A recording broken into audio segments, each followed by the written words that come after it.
Welcome to the Clifton Worley Show. This week we have Nick and Josh. Hey guys. Hey, Hey, Clifton. Josh, what are we talking about this week? Well, we saw a rather unexpected thing from you this week, Clifton. You recently made a purchase, and it's kind of got us all thinking about our amp journey. So why don't you tell us first about what you picked up there? Okay, well, this has a little bit of a backstory, but okay, so I have this extra job that I do where I work for a college group doing music there, and so I got paid last week. And I was thinking, what would be like a really cool way to do some flips, kind of turn this into a little bit extra money. And so I started going through some of the classifieds and stuff. And there was a guy local here. He had a Fender Pro Reverb and like this really weird cabinet contraption thing. And so like just kind of out of curiosity, like I commented on it and was like, hey, I'll give you X amount of dollars. And it was like a way low ball offer. This was like last Thursday. And he says no, but he kind of like had to like meet me in halfway kind of response, like, and I didn't respond to it. Well, like later that afternoon, about 3 o'clock, he says, hey, I'll do that if you'll come get it right now. And I was like, oh, snap. I wasn't really ready to do that, It's like I ran by the bank, got some cash, and went over there, and I was ready to buy it. And then he was like, I tell you what, did you see my other listing? And I was like, yeah, I think I saw where you had a listing, but I didn't really pay attention to it. And he had this Super 6 reverb and a 2x12, like the what I thought was like a twin cabinet. And it had like crate speakers in it. And he was like, I'll do this whole thing for X amount of dollars. And it like was so ridiculously cheap, like on both of them, that I was like, okay, hold on a minute. Let me go back to the bank. Went to the bank, got the extra money, and I got this amazing deal on, both these amps. So I bring them back here to the office, and I'm playing through it. And when I plugged into the Pro Reverb, I was like, oh my goodness. Like I wasn't expecting like this amp to sound amazing, and it blew me away. And like I knew, I was like, I'm in trouble now, because I was wanting to flip these, and now like I've fallen in love with this amp, So as of right now, I have the other one. I swapped the cabinets out because I don't really care for the red one. And I swapped them out and put the Pro in and it actually ended up being a Pro Reverb cabinet because it's got the tube chart for a Pro Reverb in there. So I was like, that's amazing. So I put the Pro in the Pro cabinet and put the Super 6 in that red contraption that had like a 1x15 speaker in it. And so my plan is to just kind of pay myself back and sell the other one, and maybe down the line, if I decide I don't want this amp anymore, I'll sell it too. But that's kind of where I'm at. So that was my week. My week took a turn. Uh, something I wasn't expecting. So That's for sure. Yeah, I heard the live streams of those, and man, that amp, both of those amps just sound really great for what that red one looked like, especially before you had them switched out. But yeah, for sure, those are both really cool amps, and it sounds like you didn't mention, what did you end up getting both of them together for? What did you get? What did you get both of them together for? I'm $500 in on both of them. Okay. total. Yeah. So and it sounds like you've got some interest already from somebody. Yeah, I've had some interest, some bites on it. I haven't had anything come through that exactly what I wanted to do, because I did swap out the amps And I had Yeah. listed originally like the other one, the red with the Pro in it, and I decided to keep the Pro as of yesterday. So I Ah, swapped them out and listed the Super 6 in that one. And I like the Super 6. It's nice, but anybody who's played these high wattage amps knows that the lesser watts you can go, the better sound you're going to get. oh, for sure. And so I'm looking, 100 watts versus 40 watts. So, Oh yeah. Oh, Okay. the Go ahead. Super's 100 watts. yeah, Super 6 is 100 Yeah, watts. It's like a exactly. twin. Yeah, if you want to keep your or get your clean headroom, that's the way you want to go. But I thought you were getting the dirt sounded so much better on that Pro. I love those silver face old Fender tube amps. Hmm. I had a Bassman, a 70 like a 72 or 73 Bassman, and the two channel one, and it was 50 watts. And I recapped it, and I was going to keep it. It was like an investment. I got it for like 235 or something like that. And the only thing it didn't have the Fender logo on the front, and it didn't have the back panel. So I really love that amp. I mean, it was everything I wanted it to be, save for the fact that it was way too loud. I mean, Yeah. I could never play it above like 1 or 2, and I always played through the right channel, and it sounded amazing. But the break I wanted was higher than that. Like I needed it to break up. I basically I was running low wattage speakers, and I was getting break out of those at a lower volume, but I wasn't getting anything out of the head, and I didn't want to get into attenuators. Yeah. Um, and I didn't want to mess with that. I didn't really have the money, and we had just had kids, so or a kid. So I kind of just got rid of it. It wasn't a very practical dad amp to have around the house, and I wasn't gigging or anything. So I was like, what am I going to do with this 50-watt Bassman that I can't even turn up? And but I think that anytime you can get like an old Fender tube amp for a reasonable price, you should buy it, because they're not going to go anything. They're not going to go anywhere but up. Exactly. They're great investments. I was pumped for you to get those, because I was like, okay, that's worth spending the money on. And I'm glad you're keeping the Pro, because I think that's the correct amp to keep. It just got a really good sound, especially through your telly. They just break up in such a really cool way, and I really dug how it sounded through your living tone cabinet too. I thought that was Yeah. killer. You might want to look into getting some speakers in that puppy, man. Yeah, I think that's my next goal is finding the right speakers. And, I found out some interesting things in the process of this. And both of those amps through that 1x15 actually sounded pretty sweet, Hmm. which was surprising. Like, I thought they would sound woofy and,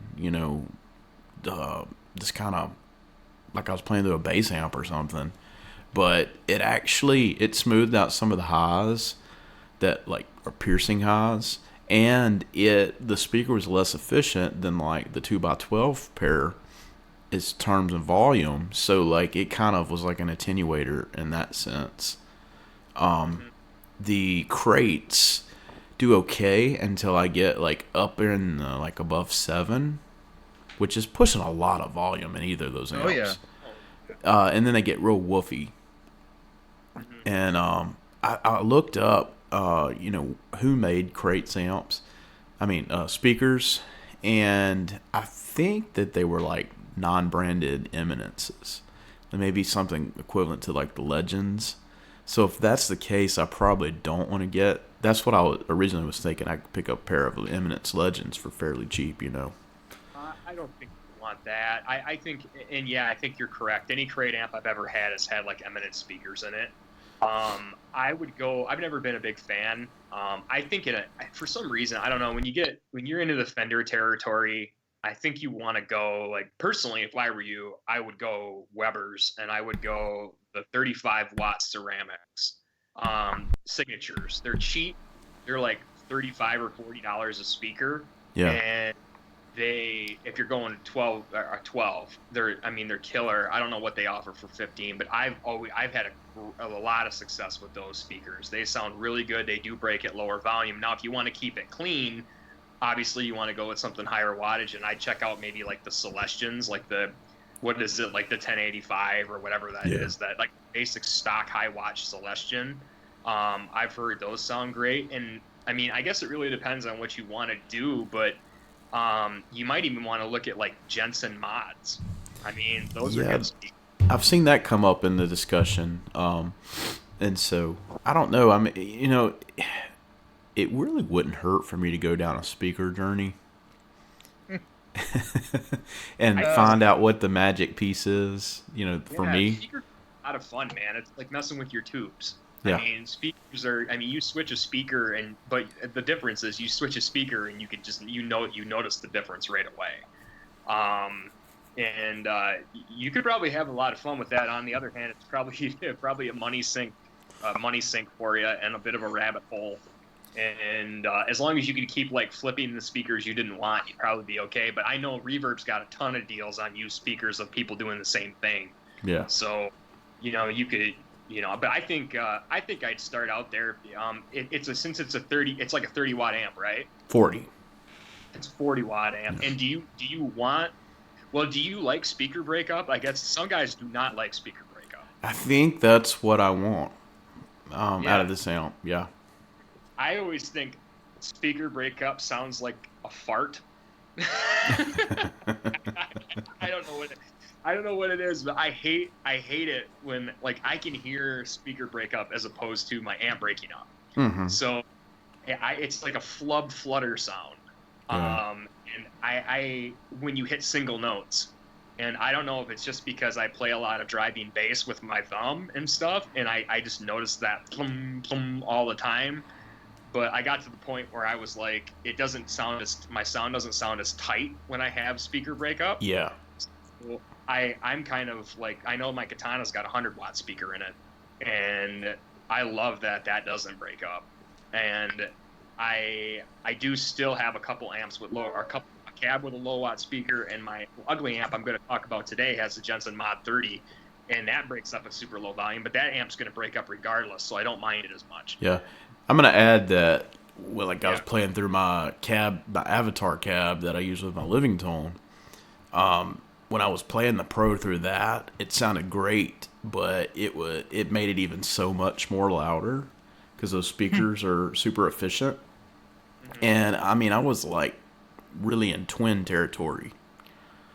And I guess that could be useful in some ways, but like somewhere in between like total breakup and just like maybe something that's more matched for that 40-watt amp, Well, you could look up, I don't know what was in those amps originally, but you could look up whatever it was and just match it. That's true, and I think like you're looking at CTSs and Oxfords and Utahs. That tended to be some of the brands that Fender used, back in the Silverface era. Mhm. So I kind of went down that rabbit trail the other night on Reverb trying to find CTSs, but when you get into vintage speakers, you just never know what you're going to get because that speaker could have speaker rattle, cone rattle, and I don't really want to get into those kind of problems. I want something that's, if I have to break it in, I'll do that, Mhm. So, Yep. what about you, Josh? Well, I have very little to add with with that stuff because I never really modded an amp. Period. Well, I mean, if we're looking at that, let's lead it into the next section that we're looking at. Let's lead it into our amp journey personally, like what we've had in the past, what we have now, why we have what we have now. For instance, Clifton, I think you've been through more amps than any of us. So I think we'll have you go last with this one. So I'll start this. Okay. So because I've probably been through the least amps. My first amp was a Crate GFX 15, one of those regular cheap little Crate starter amps with a tank reverb in it and just straight solid state. And I played that till it blew up. And then I got wisely a Crate 30-watt amp. And I played that till it blew up. And then I got a Hilgen tube amp, which is like a accordion amplifier with a really nice sounding tremolo and vibrato. And I played that until it blew up. And then I got another amp, and that was the RCA converted PA head, and I played that till it blew up, and then I see a pattern here. yes, yeah. Basically, I didn't know anything about amps. That's my thing, and I still kind of don't. And so I mean, I've got not a lot to add other than I really like amps because they make me louder, Hmm. you know. But and then I got the amp that I sometimes kick myself for selling because I sold it so cheap. But I got a Music Man combo amp, and I really loved the sound of it, and it felt really good to play, but it weighed a ton. It had that hybrid sound to it, so it had that great solid state attack, so it didn't have any tube sag in it, Hmm. and it had a really clean sound to it, not much for distortion or overdrive. And I like that amp a lot, but I kind of got into acoustic, and I sold that amp I think for $200-300, Oh and wow. those amps go for $700 to $1,200 now. Yeah, those are sought after. They're sought after, yeah. And John, Johnny Winter's one of the reasons. yeah, yeah, a lot of people played those back in the day because they were the first kind of reliable touring amp Uh-huh. because they had that solid state front end there, and you could get a consistent sound from night to night and from day to day. And that's one thing I noticed with that amp. Maybe that's something that I can talk about. All of my other amps, they were old Class A's without standby, when I had a tube amp, and then before that they were cheap crates. And the tube amps would not be consistent from day to day, even if in the same spot, in the same place. You would have a great sound one time, and then the next day it would sound terrible. It would sound cold, or it would sound, it wouldn't react right, or for some reason it would have. And some of this may have been that it just wasn't, they weren't well maintained because I had them, and but you would just have these really inconsistent sound, and you couldn't really focus on playing if the sound wasn't good. Where with the Music Man, it always sounded the same. Yeah. And I don't think I ever replaced tubes in that one either. I had the same tubes in it the entire time I had it, which was 5-6 years, and it sounded pretty good the entire time. But it sounded cold a lot of the time because I couldn't get it up to a volume where it would start to warm up and break up a little bit because it was just too loud, Hmm. guys. And that, I mean, today, and I think that Nick and I will both talk about this when we get around to his thing. Today, I'm playing with a Katana after, actually, I skipped one. I had the crate in the orange Crush 20 RT for years, Okay. and then I bought the Katana, and I love that Crush 20, but it does the orange thing, and that's what it does. And I think that the orange sound, I love that sound, but sometimes it doesn't fit in with a group because there's such a mid-range presence there that it makes it makes it sound a lot louder, and it makes it really full and interesting sounding, but it doesn't always fit in, even with the cab sim out and everything, with a group or a band. Where with the Katana that I've got now, and I have the 50 watt, I can make it sound like anything, and it actually feels like a tube amp. For sure. That's basically been my amp journey. I don't. I wish I could talk speakers and tubes and stuff like that with you guys, but I never got into that for sure. What about you, Nick? You seem to really know your stuff. I don't know if I know my stuff. I've been through a lot of amplifiers though. I started out, my very first amp was we got a Squier Strat pack for Christmas, and I had a little teeny Squier, and that was like a 15 watt. The next amp I had was, I got a Crate 212 amp with Celestians in it, and it was the furry one, like the black furry one. It had like carpet on it instead of Tolex, and I had that, and that was the first amp I had that, like, you could actually like chug on it, because I was in the rock at the time. I mean, it had like an overdrive, the Crate overdrive, and all that on it. So had that for a little while, and then I moved in. I quickly started saving my money, and I got a Sobtech Midget MiG 50 head, Hmm. and Oh man, and two Sonic 212 Celestion filled cabinets. I always wanted one of those. I got that at Sight and Sound of Petoskey, that whole rig, and it was awesome. And then I remember distinctly when I got the amp home, I was disappointed. I didn't have any pedals at the time, and I was disappointed because I couldn't get it to. I turned it on and it didn't crunch. For some reason, I thought tube amps crunched like right away. Like I didn't realize that you had to turn them up or boost them. I knew nothing about it. So I ultimately what I did next is I bought a Boss GE7 equalizer and I bought a Boss DS1. And I somehow figured out that if I ran the equalizer through the DS1, I got this huge sound. And that was just a rock monster. And whenever I played with anybody, I was playing that amp, and it was awesome. I held on to that amp, but again, it was too loud. So when I went to college, I couldn't take it with me. I think I brought it for one semester, but I didn't play it much. It was just too loud to have in my dorm room. I had a Zoom 505. I played through it, so I could at least get some crunch at lower volume and do whatever I needed to do. And I had that, so I held on to that for a while and eventually foolishly sold it. And I don't know what I got for it. I think I got about what I paid out of it. And I also sold both Sonic cabinets, which was dumb. I should have kept those cabinets. I think I ended up with, my dad had a Carvin Bel Air 212, the tweed one, and I got that with him or from him on a horse trade. And I liked that amp, but I thought the overdrive channel was really muddy and I hated it.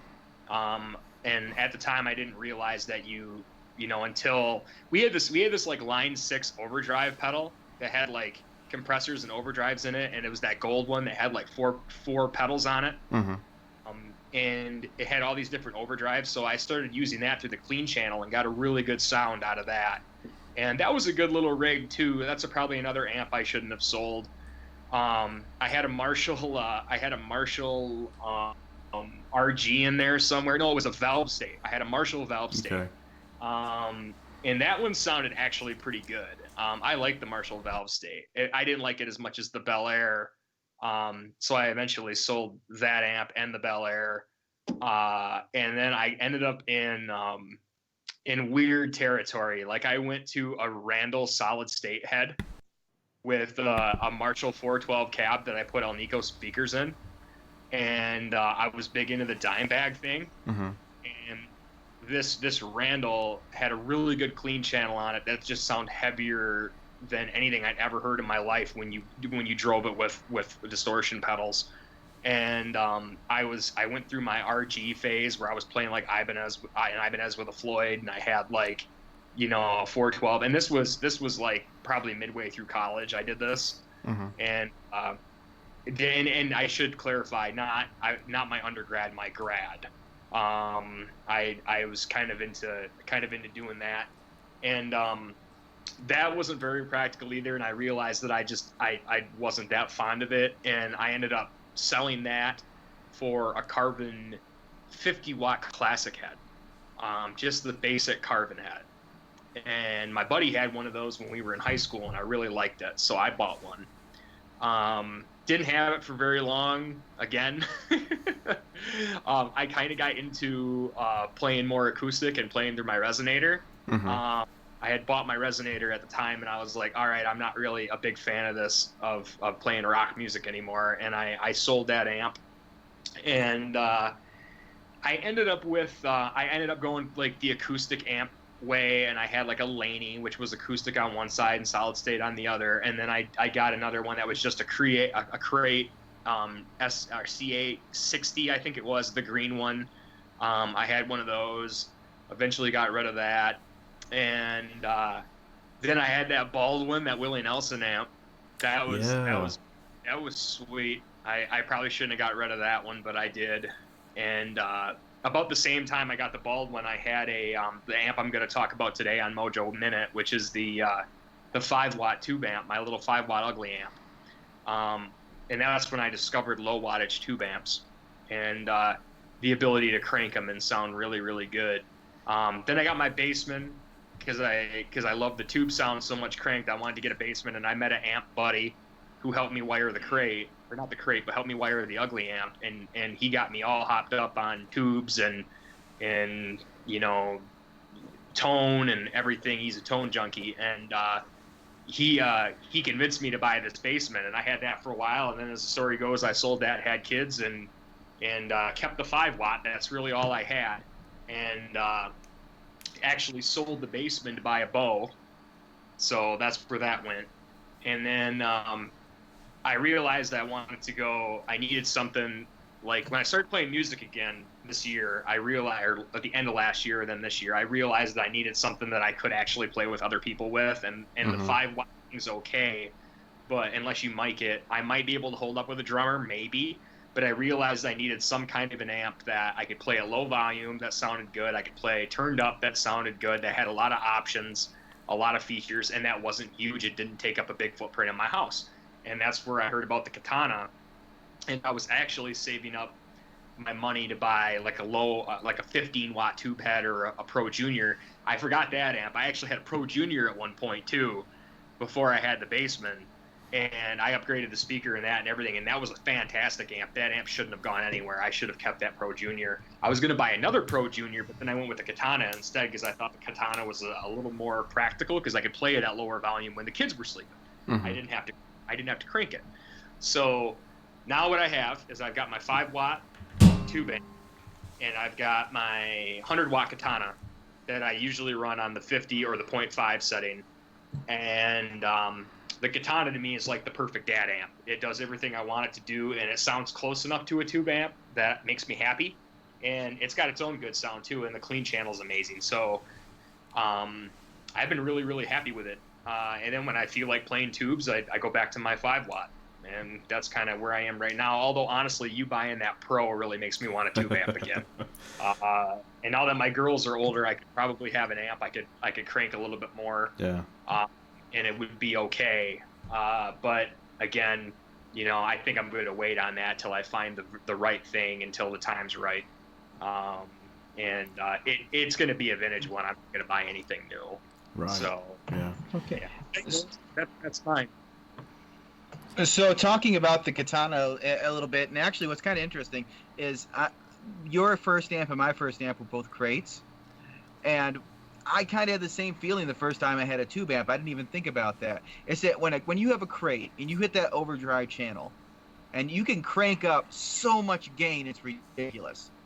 You can crank up gain to the point where it's insane gain. The amount that you can get out of that, and I think that's why, if you look back at the whole what's his name from Smashing Pumpkins, Billy Corgan. Yeah, Billy Corgan. I think that's why he ran that crate amp through direct to the board through their headphone out, because you can just get this insane metal sound, not even metal, just this really super trashy distortion out of that. And almost anything after that feels like, well, I can't get as much aggression out of this thing as I could out of my crate. But at the same time, the crate didn't sound good above about 2 or 3, no matter what. At low volumes, at bedroom volumes, you scoop those mids and it sounds awesome to you. To anybody else, it sounds like buzzy crap. There's something that's really, really fun about those little practice amps. So the little 15-watt solid-state practice amps, and we can direct them right at your face for sure. Well, what about you, Clifton? You had quite a long amp journey and quite a varied one. I'm trying to think, because when you guys were naming your amps, I started thinking of amps that I had forgotten about. So that was really crazy. I'm trying to pull up right here a clip and see if I can do this, and it'll play over my computer speakers. And I'll kind of segue from there. My first amp was get this, a Crate GFX 30. I bought it myself when I got my first electric for Christmas as a teenager. And I played that thing forever. That was the only amp I had for the longest time until I was probably about halfway through college. I traded it off for a keyboard at a pawn shop. But by that time, the Tolex on this thing was coming off, and it was just, I'd really put it through its paces.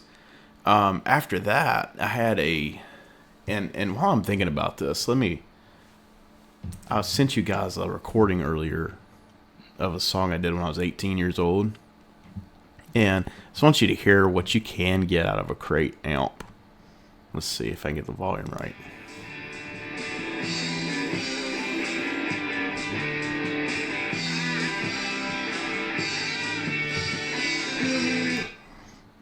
Okay, so pretty sweet drive sounds out of that. Um, and but it was solid state, and so at that point I was using a Digitech effects unit that had some amp models in it, and I was using a bass amp that I had that was solid state. It was 35 watts with a 12-inch speaker, and when you dime that thing, it had very tube-like overdrive. It was a Fender Sidekick, I think. And I started using that kind of like as a clean platform, and using these amp models and that Digitech to, get what I thought was tweed tones, and blackface tones, and Vox tones, and Marshall tones, So that kind of opened me up to, okay, there are different types of amps out there, different sounds. I did that through college, and then the Line 6, I was in some bands where like other guys in the band had Line 6 gear, and I thought I wanted a one year for Christmas. I think I was in college, and my mom asked me what I wanted, and I just took her to the music store, and I picked out a Line 6 Spider with an 8-inch speaker. Oh. And no. yeah, and so that's what I got. And like while I was in college, and even when I got out of college, like it was a good bedroom practice amp, and it had some effects, and that kind of opened me up to, okay, I need delay, I need overdrive, these types of things, and kind of playing with that. Even when I came on to the church here and was like leading worship when I was like 25, I still had that, and I was just very at that point, like I was curious about tube amps, and the only time I'd play a tube amp was like when I went to a music store, and they'd have like a Hot Rod DeVille or something I could play, And I just thought, man, I wish I could afford that one day, because I'm going from like $100 amps to you're looking at $500 amps at that point. And that just seemed so out of reach to me, when I was in my early 20s. So let's see. So I had in between that, I had a Vox Valvetronics, same thing, 8-inch speaker, but it had tons of effects in it, and it was supposed to have like a tube in the preamp. It was kind of like a hybrid thing. Yeah, that was the thing then, and I've heard those were really great. They were, and it was, again, like it was a good bedroom amp. The problem with those amps is you couldn't throw pedals in front of them, kind of like the Line 6. They didn't take pedals well. Not at all. They were made to have that little processor pedal with them, the controllers with the volume pedals. Exactly. My dad had that exactly. He had like the 30-watt Spider with the foot pedal, or foot switches with the volume pedal attached that could double as a wah, and like he thought that was like living the dream. Like that was everything like we wanted as bedroom jammers, which is all we were doing. And it's funny. A lot of people knock those. A lot of people, and the reason why they knock them is because so many people owned them. I mean, everybody, when these Line 6 Spiders came out, people were just, anybody who ever was a hobbyist that played, any kid had one. Oh yeah. It had so much to offer, and you could dial in so many sounds. They sounded a lot better because everybody was used to crates and stuff back then. So the Line 6 pedals were the Line 6 amps were so much better. So get this. I was playing very briefly with one guy. We kind of jammed a few times, and I had my Music Man, and he at that time, what was that? When did Crate start coming out with the Line 6 Spiders? Crate didn't make the Line 6 Spiders. I'm sorry. When did Line 6 start making those Spiders? Mid-90s, maybe late 90s. Okay, so this is like 2000, 2001, right around there. And the guy came in with a 30-watt Line 6 Spider, and I'm like, man, at the levels we're playing at, this thing sounds better than my Music Man. And it was because he was getting that, that he was a really big Dimebag fan too, but he could actually play some of the stuff. and he was getting that great metal sound, and it's like, oh wow, yeah, that sounds pretty good. It was through the insane setting. Yeah, and I'm like, man, why am I getting these tubes and playing with this amp when I could be just do that and have all my effects right there, you know? And then I'm still kind of glad I didn't, but you Yeah. know, it's definitely something that, you know, people shouldn't really knock it as hard as they do. That's for Well, sure. yeah, but when you turned it up though, it was terrible. Oh, I never heard it turned up louder than like, You could yeah. hear everything like failing, like as you turned it up. You could hear all the digital modeling, like bad digital modeling sound where it like stops being like organic and starts to be totally computerized and stale. It's that stale overdrive sound when you turned it up. And that's what I mean. They were only good for playing in your bedroom. Ah. They just didn't. I mean, and they made a head, I think, too, right? They made like a head and they had like a half stack and like, and I know the metalheads were pretty crazy about them, like when they first came out, because that's the thing they did. And I actually didn't think they had a bad clean channel either, but solid state clean channel. You know, I mean, what can you screw up? But Clifton, we kind of cut you off. What else did you have to say? Yeah, after the Line 6. Yeah, let's see. After that, my first tube amp was a Fender Twin Reverb that I traded a Telecaster I had for.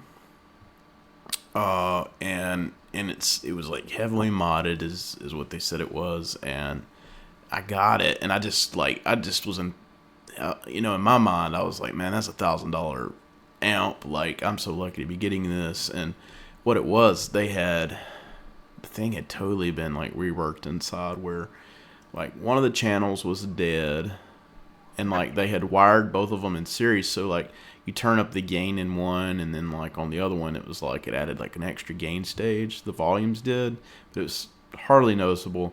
And like the reverb was working, the vibrato was not. And I took it to a amp tech, and this is kind of a lot of times like in gear journeys, like this is how you learn stuff. Took it to a amp tech, and he opened the thing up, and like he basically said, man, I'm not going to work on this. This is a hack job. You need to get rid of this. And so I did. I traded it for a Bassman 10. And that amp was really cool.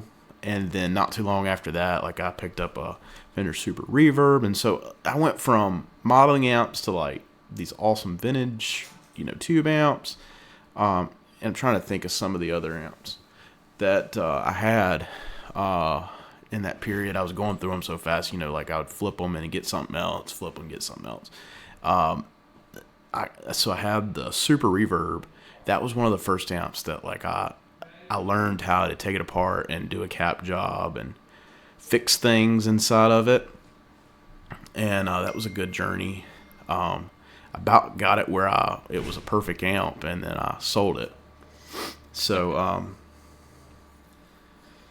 anyways, another amp I had in there was a Pro Junior. I heard you mention that one, Nick. Love that amp. That's a cool amp, man. Pro Juniors don't get enough credit. I know the Blues Junior gets a ton of credit, but Yeah. the Pro Junior is like perfect affordable. Yeah, I got that, and I didn't have it for long. I had to sell it to fund something else. And then I had a Music Man HD 130 or 135. It was a 2x12 that was flooded out. I took it on as a project, and I got it kind of working, and then I traded it for some transformers.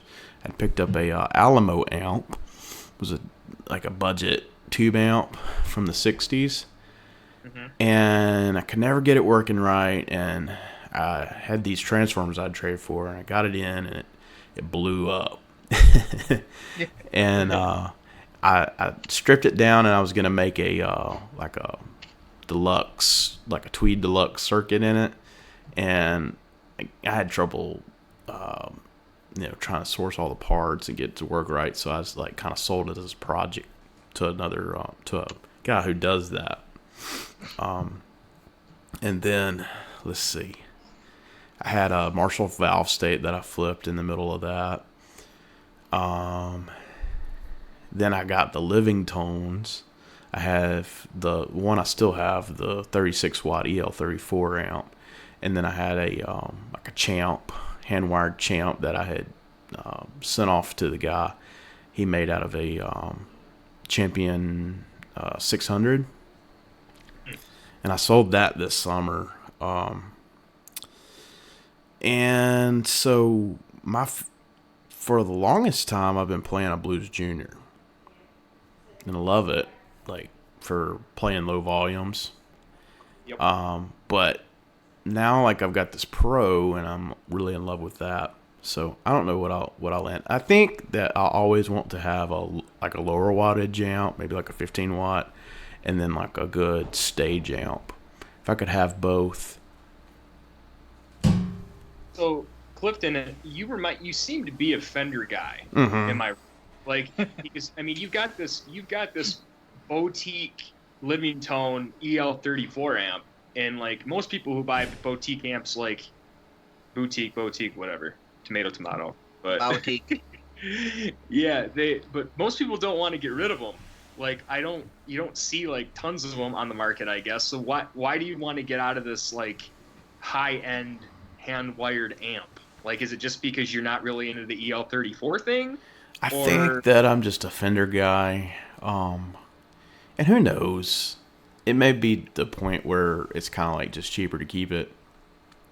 Well, what made you want an EL34 amp if you were pretty sure that you liked Fender amps? I thought that it would break up earlier, and you know, I think it's kind of one of those things like the guy who was building the amp kind of talked me into, and he kind of went down the path he wanted to go. I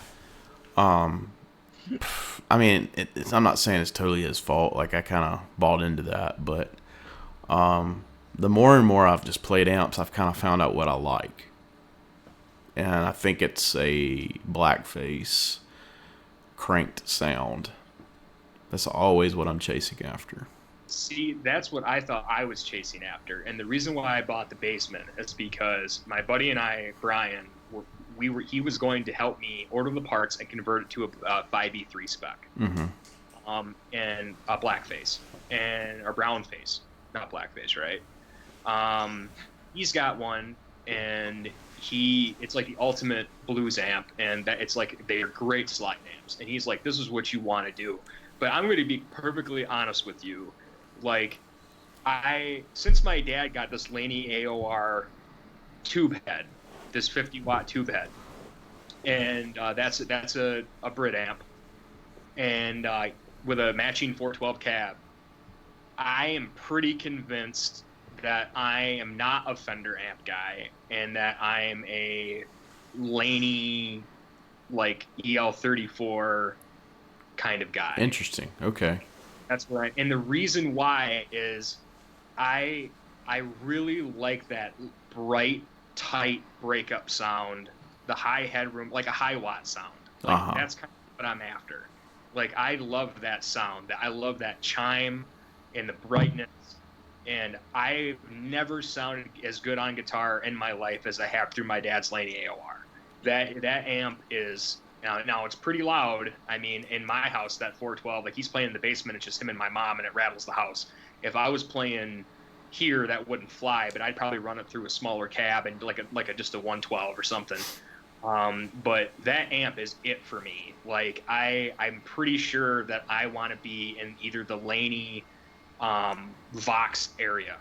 That's kind of where I want to be. I do love Fender amps. My 5-watt ugly amp is a Champ clone, and I love the sound of a cranked 5-watt amp, but that could be anything. I had an Epiphone Valve Junior, which is a British style amp, and I like the sound of that better. Actually, I got rid of that amp, but I liked the way it sounded when it compressed. There's something about the tightness of the bottom end and the chime of those amps.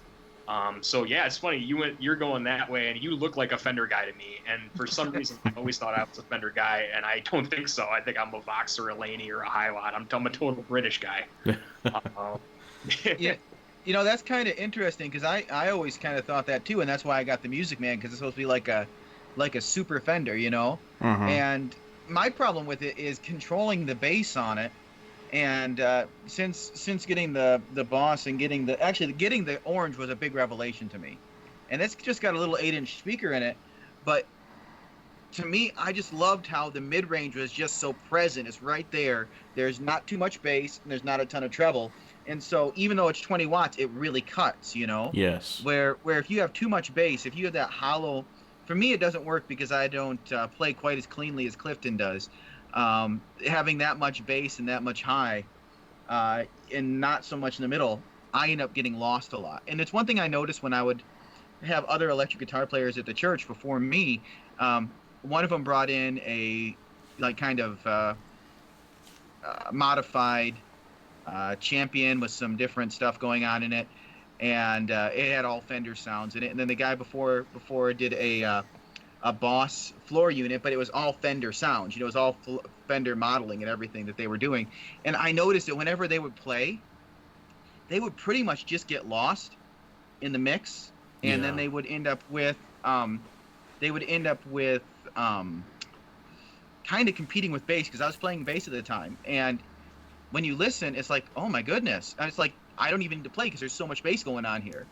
And it seems like when you play, Clifton, you really EQ your Fenders so that they actually sound, they sound like guitars and not, but you probably go for more of a full range spectrum of sound than either Nick or I go for. Yeah, I'm probably, since I'm always like been the leading instrument, I always go for like a more out front sound that's boosted above everybody else. Playing like kind of like if I was playing like lead guitar, I might have to go for something more mid-rangey, A tube screamer or something. Put something in front of it that mid boosts. Yeah. That's where it's at, man. I think that's what a lot of guitar players miss, and I didn't get it until I started playing at church, is that you boost those mids. Heck, it might sound terrible at home, but when you're playing with a band, that pushes you through, even if you're not any louder. Exactly. That's a cool thing about the amps that Nick's talking about. I think that they do it automatically. That's my thing, man. I just want to stick an ice pick in your head. That's Well, thank you. Not you personally, but I mean, I like if I'm gonna come in like my style of playing, which is a lot of finger style, and little parts and stuff like that, and saturated lines, slide lines. I don't play very compressed. Like I'll never have a lot of dirt. And part of my revelation was when I first got that Pelican Noiseworks 5050. I always liked how Ryan sounded with his 250s, DoD 250s, and the compression he'd get, and how bright it was. And I think you were telling me that, Josh. You were like, well, you seem to like that bright sound. You like that pedal. And I agonized over it for a long time, and I finally got it, and I turned it on, and I was like, this is exactly what I want. Like, I want to be. And before that, I was running like a Timmy, and it was just and I had like boosts that were like full spectrum boosts and stuff like that. And I realized at that point that I was like, no, I like to be on the higher end of the spectrum. And if I was ever playing with anyone, you'd know when I came in. Like, I'm not going to play the whole time, but when I come in, you're going to know I'm there. And that's kind of what I'm going for. So those Brit amps. And it's funny, though, because I'm not really a big Marshall fan. Like, I played Marshall amps. I'm, tube and otherwise. That's not really my thing. Yeah. I lean more towards the Vox sound. I probably like Orange. I've never played an Orange tube amp. I probably would like that, too. My neighbor's got a Rocker Verb or whatever, and I'm dying to go there and try it. I just haven't had a chance. Yeah, my experience with Marshall amps has been, I really love their clean tones, which is unusual. They sound really interesting and good and glassy. And then, the driven sounds of like a Plexi sounds really good too. But I guess my only experience is I was playing in a band with a guy who had one, and my super reverb always drowned him out. Like his didn't cut through, and I know it probably would take just some adapting that. But he actually got tired of it and went and got a Hot Rod Deluxe, and then we were like right on the same page. Like when we played, we both could be heard, and we each kind of had our own space. So that's another aspect, is when you're playing with other people, sometimes you have to kind of tweak what amp you're using, or they have to tweak theirs to you both kind of fit together in the band.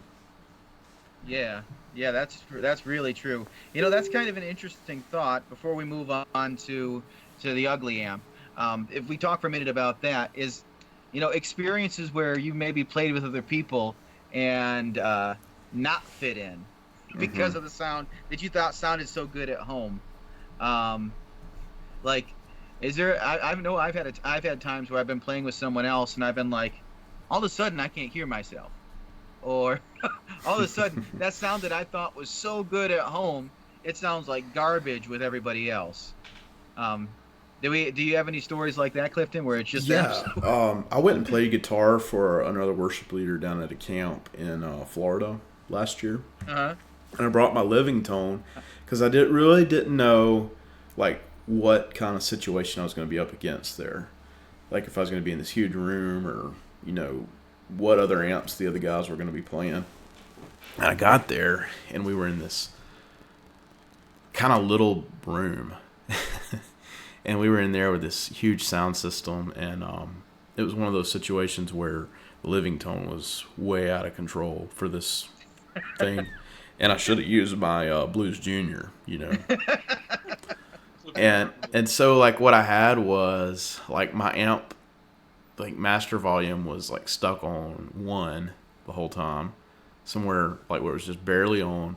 The cab was turned around facing the wall where it had a mic thrown over it. Um, the only thing I could hear was what was being put through my in-ear monitors, and it was just I just wanted to be like, man, I should have set up on the Blues Junior because like that would have cut and like it wouldn't have been throwing so much sound, and you know it was just one of those things where I tried to be over prepared and it kind of bit me in the Yeah, behind. yeah, for sure. That's something that I did too. But actually, I had a guy came in and was interim leading for us, and he brought every week an AC30, an AC30, dude, in a church that fits maybe 500 people. Yeah, And they put it in the other room, closed every door, and that thing was still blowing, and it was like barely on, and that thing was still blowing people off the stage. yeah, It was so loud, and he brought it in every week, and it's like it's just it overwhelmed everything, and so he did it for a while, and I don't think we had him back for as an interim leader for very long. But man, it was just like it's like bringing a machine gun to a Nerf war. You know, it was so loud and so punchy that I mean, his sound was great, but it's like, man, uh, we can't hear anything but your guitar. Yeah, Brian May sounds really good on stage too when he's running an AC30 and he's playing arenas. Yeah, man, they're ridiculously loud amps. I mean, an AC4 is what he needs, and those yeah, things would go great. And then he needs to bring his own isolation box, still because we're running quiet stages, Hmm. and so that's why I decided to get it. I would only get amps with like cab sim outs and stuff like that, because then you give over control to the sound person, and yeah. But I did have a time like what you're mentioning, Clifton, when I first started playing acoustic at church. I would get my sound all dialed in, and I would go for an acoustic like you. I go for a full range sound, a big full range sound yeah. with lots of bass, lots of treble, lots of mids, everything just kind of big full range sound. And so I would get that all set up, and I get to church, and I would just be making a sloppy mess. Every Yeah. time I would be strumming, and I'd be strumming aggressively, or I'd be not thinking, okay, well, you got to play differently when you're playing to a pickup rather than playing to get sound out of the top of your guitar. Yeah. And and it took me almost 2 or 3 years of playing at church to figure out, oh wait, if I take out my bass and I take out the highs and kind of put the mids up just a little bit, and then I find a model that works, and then I play lighter, then it sounds a lot better. Mhm. Mhm. But it took me almost 2 years to realize I can't play it like I play it. You can't play an acoustic like an acoustic when you're at church, kind Yeah, of when you're plugged Yeah. in. you can't pump it. You can't get your pumps going. Hey now, hey, we don't speak that word anymore. I spoke it out last time. Okay, so Nick, are you ready? Am I ready? Are I you guess. ready?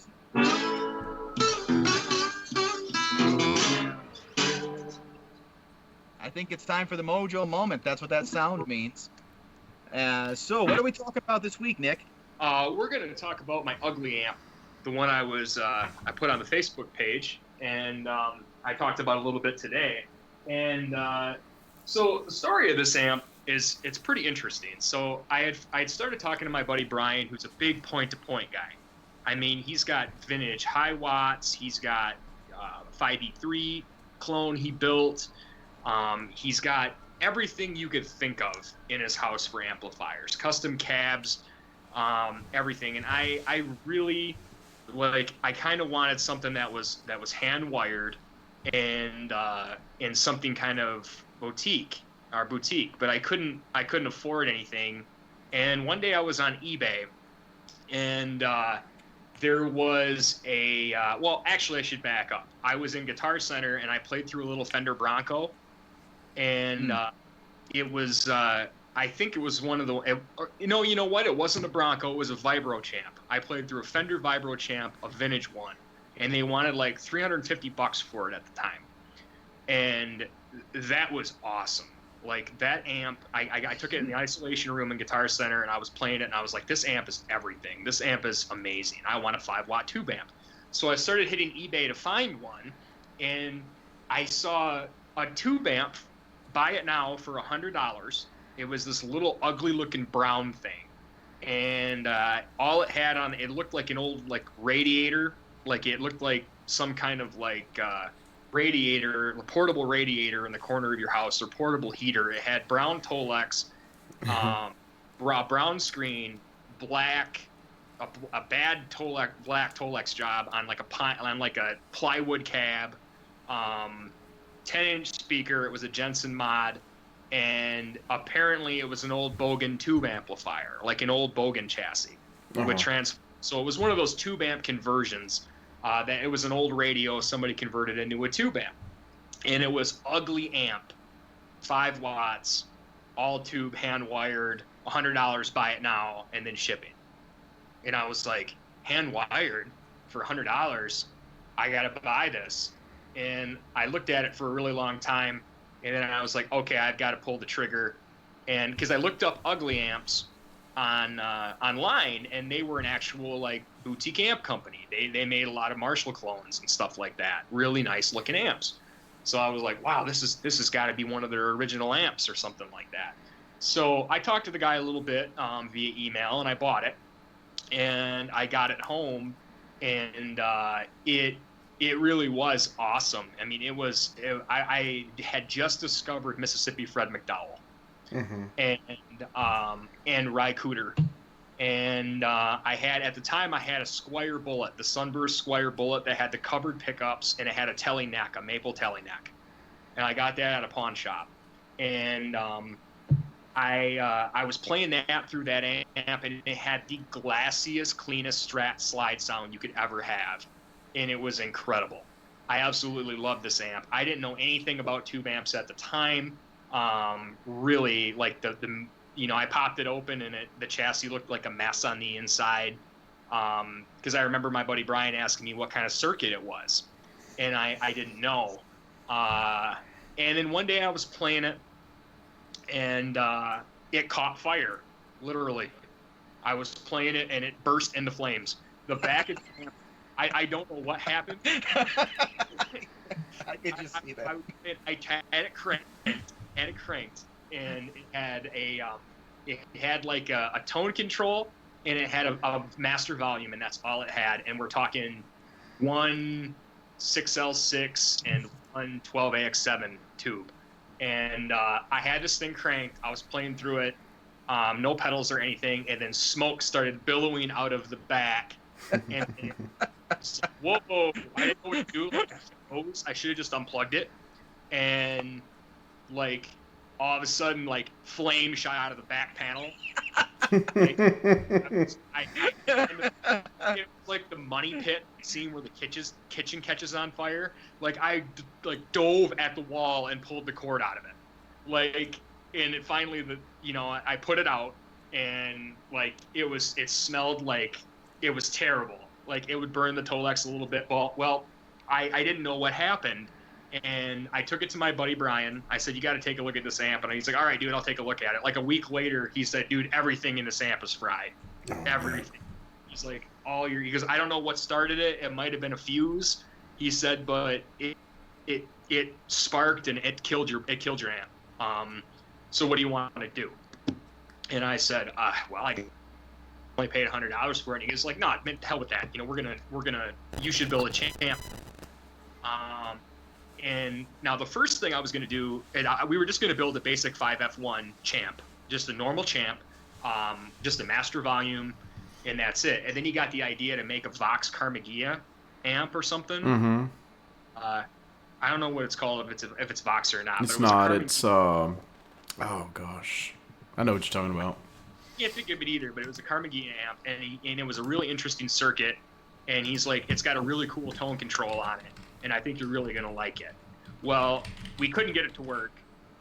The only thing that we could salvage, actually, I don't know if we salvaged the transformer or if he had one, but I made a Mouser order with everything I needed, and we just built the champ clone.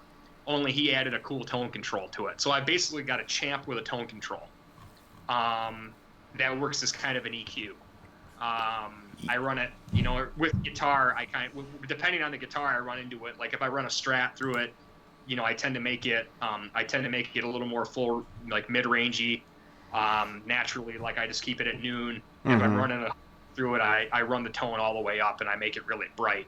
And in that video, that's how I'm running it. The one I did on the page. But that amp, I was gonna work on it with him, and then like we never got around to like getting together. He works at Grand Valley with me. We never got around to getting together, so I said, dude, just wire it up for me. Like I then show me what you. He showed me the schematic and all that. I realized early on that I'm never going to be a dude that wires amps. Like I got books and read them, and like he printed articles for me and stuff, and I learned what resistors did and capacitors and all that stuff and how to read a schematic somewhat. But I was like, dude, this is not me. I did the cap job on my basement, but that was really easy to do by watching YouTube and talking to him on the phone and stuff like that. But I said, just make it and make it good. So I got it back, and man, it was everything on that thing, and that thing's been money ever since, and it's kind of a sleeper.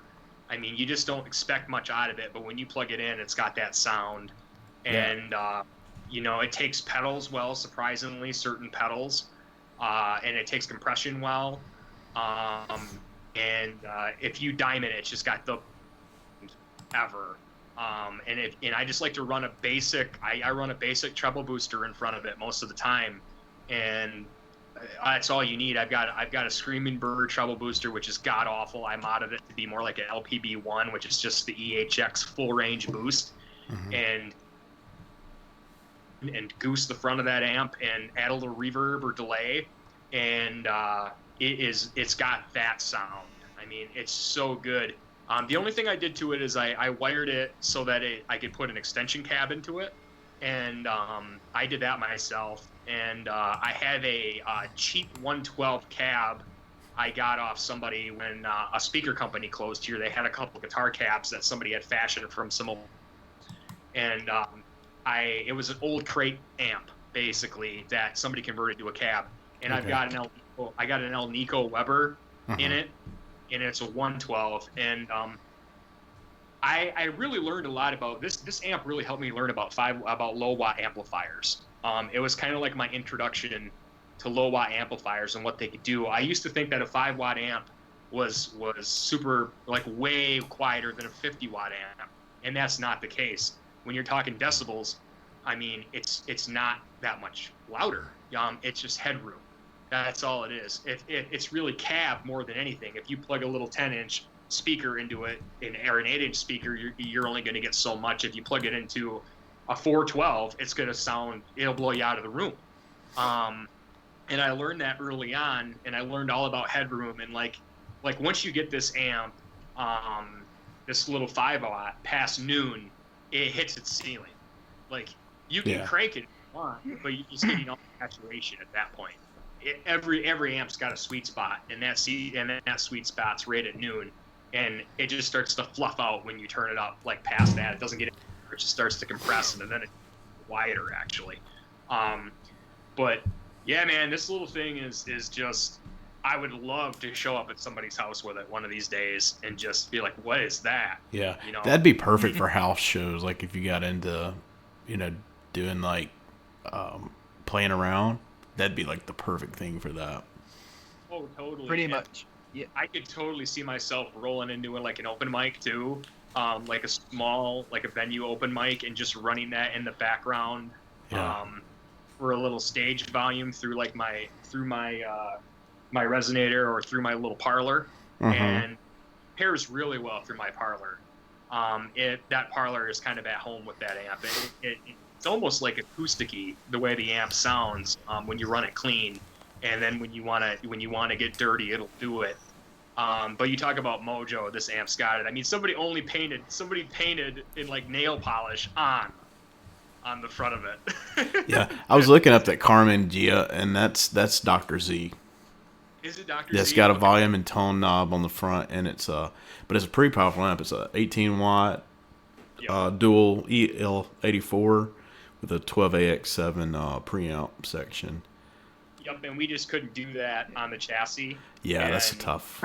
We tried to like modify it and smash it all together, and it just wasn't happening. So we kind of abandoned the idea. But I fell in love with it. It's still my favorite amp to play, just because it's just got that sound. And this kind of goes into our conversation too. Like, I know, like when I bought the Katana, I always say, man, this is the closest thing to a tube amp I've ever heard. And I was only playing my Katana for like a couple months. And the other day when I posted that video, I just plugged in that 5-watt, and for the first time in a long time, it got some play, and I was blown away. I mean, there is a difference. There is a difference. You can get close to a tube amp, but you can't be a tube amp. There's just that. That's all there is to it. And the devil is in the details. When you hear a single note, there's just something behind that note with a tube amp. You hear that squishiness, that natural squishiness, and that weight on that string when you're playing. And you can really hear it when you start to turn stuff up. Like maybe if you run it, everything's fine. But when you start to turn things up and start to push air, that's when you really start to notice that this is a tube amp. The Katana will do everything you want it to do, and it's an amazing sounding amp, and I would gig with it in a heartbeat with a band. It will do the job, but it is not a tube amp. That's why when so many people get on whenever anybody has a Katana conversation, they hop on there and they say, well, it sounds digital to my ears. It doesn't sound like a tube amp. Well, it's not supposed to emulate a tube amp, but they did something magical with the way they designed that amp, that it's got tube-like breakup more than any other solid-state amp I've ever heard, but with solid-state consistency and a bunch of options, and the options of a perfectly clean channel. It drives me crazy when people say, well, it doesn't sound like a tube amp. Well, no, it's not going to sound like a tube amp, man. Like, there's a reason why tube amps are really expensive, especially good ones. Yeah, like I would add in that like I had spent so much time on modeling amps that there was a brief period when I had to borrow a frontman amp to play some shows with when I was in between amps, and like I was really impressed with it because it was more tube-like than what I was used to hearing out of the the modeling amps. And what it was, it was the transistor amps. You can kind of drive those with pedals and kind of let them break up a little bit. It's just the clipping is a little bit harsher than on a tube amp. Yeah, and the thing with the Boss I really like is that that master, whatever they did with the master volume, it's just genius. Mm-hmm. I've never had a solid state amp that had a master volume and a preamp volume that you could dial in with gain like a tube amp. to taste. Like you can actually dial in the breakup and it doesn't sound like the amp's breaking. I mean, when you do that with, you could turn solid state up and push air like an old crate, and you're going to start to hear some natural break, but that's literally the amp rattling. It's not, or resistors melting or transistors or whatever. I mean, it's not, this amp doesn't do that. This amp is like, it breaks like a tube amp. Like you can feel it. And I've never felt that in a solid state amp before. I mean, technology is getting so good. Yeah. Yeah, I think both worlds are coming closer together. So I would agree with you completely.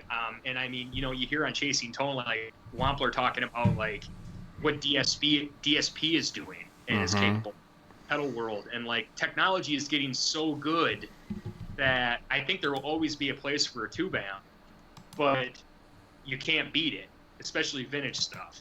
But when you get to the point, I think we're getting to the point now where you're going to be able to buy a solid state, whether it's the Helix route or a Kemper or a Quilter or whatever that is. Like these things are getting very, very close to the point where most people can't tell the difference. Yeah. Yeah, well, I that agree. was definitely an interesting perspective, and I wasn't expecting us to go that route from your ugly amp to talking about tube versus solid state. I kind of have the opposite. What I think is, I have more of an issue with somebody saying this amp sounds like a tube amp. It does have a tube-like characteristics, but you know what? Most of those solid state amps, they're good for what they are. Mm-hmm. And it's kind of confusing to me why somebody would want to try to, let's make this sound like this amp or that amp or the other amp, because it's really going to sound like itself. And that's what I like about the Katana personally, is it's got its own character no matter what you do to it. That's why it feels like a good amp to me, because I think that like when I try the other modeling amps, like when I try the new Mustang GT or even the old Mustang, they didn't have their own character, or the Marshall Code 5. They didn't have any of their own character whatsoever, that amp. It was so flat that, when they would try to put it in, it'd be an impersonation of another amp rather than being its own thing always. Gosh, you hit the nail on the head perfectly, and you just said what I wanted to say but could not communicate. This amp has character. It's got its own character. I think it's a good amp, period. It doesn't sound like anything. It sounds like itself. Yeah. It's got good character. Any solid state I've ever, I have never played one, so I really shouldn't say this, but the only amp I've ever heard of before is the Roland Jazz Chorus. And honestly, I don't know if that's just because of the reverb and the chorus built in, because everybody's like, well, it doesn't sound as lush as a Roland Jazz Chorus. And I'm like, well, define lush. I don't know which. Yeah, I remember that thread. That was hilarious. It's like, dude, you're looking for a Roland Jazz Chorus that has a stereo chorus in it. It's not going to sound like stereo chorus when you don't have stereo speakers. Exactly. I was like, then throw a chorus pedal on it. Like, I don't know what to tell you. No.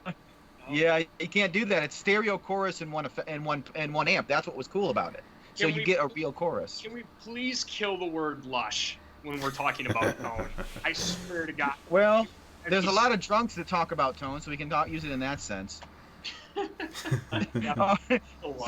So guys, it's been a lot of fun, and I think we learned some things today, and it's been a very special episode, guys. Thank you for the conversation. I've learned a lot. I didn't know anything about these speaker things and these tube amp things. I mean, but whatever. I'm certainly glad to have learned all of it from you guys. That's it. We just need to amp me up, right? You got it. Later, guys. Later.